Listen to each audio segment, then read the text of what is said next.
Donc voici les éléments de la manche fendue. Donc vous avez deux parties, une pour le dos et une pour le devant, qu'il va falloir assembler. Donc la manche sera ici. Là j'ai fait ma marque, celle qui était indiquée sur le patron. Donc vérifiez que vous avez bien cette marque pour savoir jusqu'où, à quel endroit commence la fente. Vérifiez également, tant que vous y êtes, avant de commencer, que vous avez bien le cran sur le dos et le cran sur le devant. C'est vraiment important pour le montage.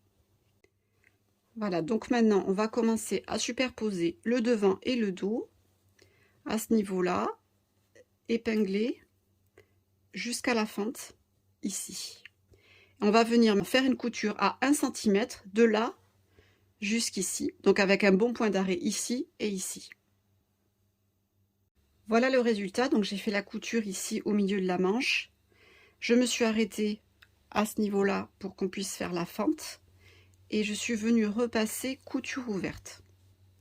Ensuite, je vais prendre les éléments du bas de manche. Donc dans votre patron, faites attention parce que vous avez des éléments bas de manche courte et bas de manche longue. Donc moi, comme j'ai fait une manche courte, j'ai pris le dos et le devant bas de manche. Donc l'idée, ce sera ça.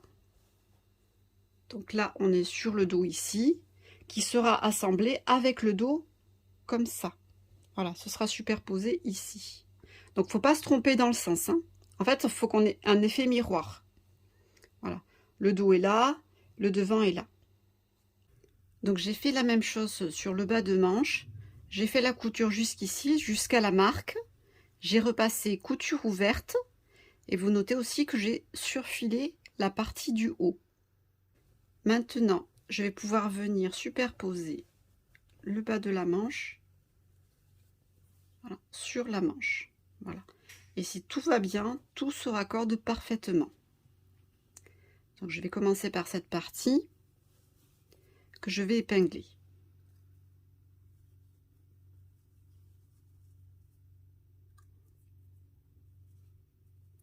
Ici, je vais venir tout mettre vers le bas. Donc tout ce qui dépasse de la fente, je vais le mettre vers le bas. Comme ça.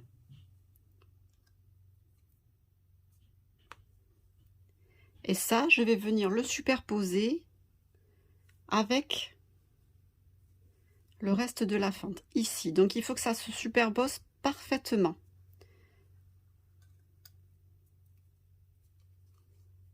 Donc vous voyez, là, j'ai ma couture et je vais faire mon autre couture du bas à 1 cm. Donc de ces deux parties, cette fois-ci, là à 1 cm. Comme ça, je vais faire un angle droit ici et je vais continuer à piquer à 1 cm.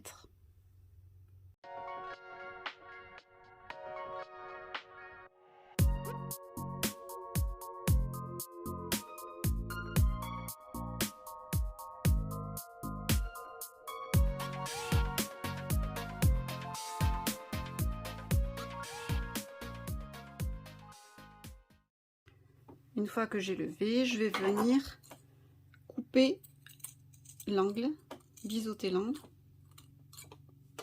Voilà, comme ça.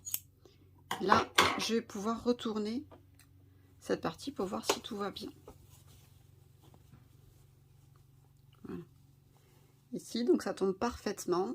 Hop. Et là, je vais pouvoir pousser mon angle avec mon ciseau.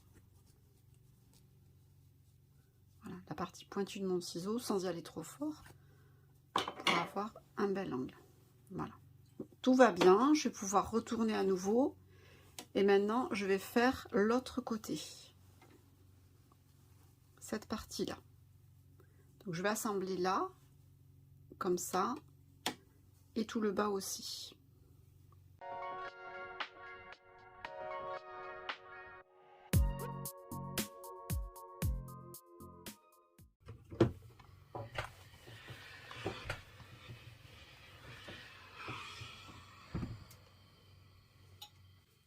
Alors, une fois que j'en suis là, je vais ouvrir cette partie et cette autre partie-là. Et je vais venir superposer endroit contre endroit. Donc, le bas de manche ici, jusqu'à la couture, donc ici. Je vais tout mettre vers le haut.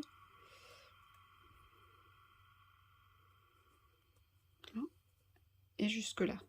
Donc tout correspond. Maintenant, je fais une piqûre à 1 cm du bord, de là jusqu'ici. Je vais pouvoir repasser couture ouverte, donc le dessous de ma manche. Et pour cela, j'utilise une jeannette. Donc c'est comme une petite table à repasser, qui est très utile justement pour les parties étroites comme les manches.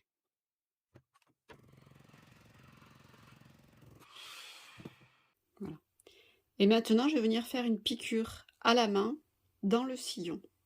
Donc vraiment dans un fil de la même couleur pour que ça ne se voit pas. Donc ça va maintenir la manche ici. Et je vais faire la même chose ici, puisque là, le bas de manche va jusque là. Donc ici, j'épingle.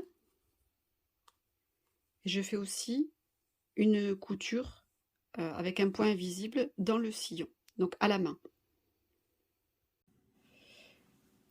Ensuite, je vais vous montrer donc comment je fais la couture à la main. Donc je passe dessous, je vais commencer sur le dessous. Hop.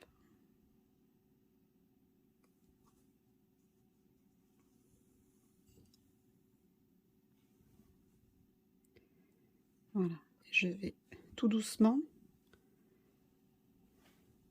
faire un point glissé.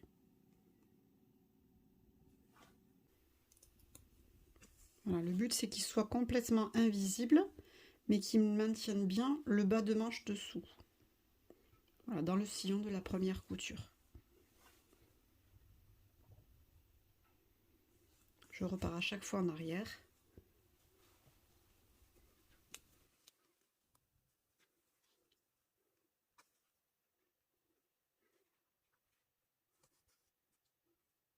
Le bas de manche est terminé. Maintenant, on va pouvoir procéder au montage de la manche sur le vêtement.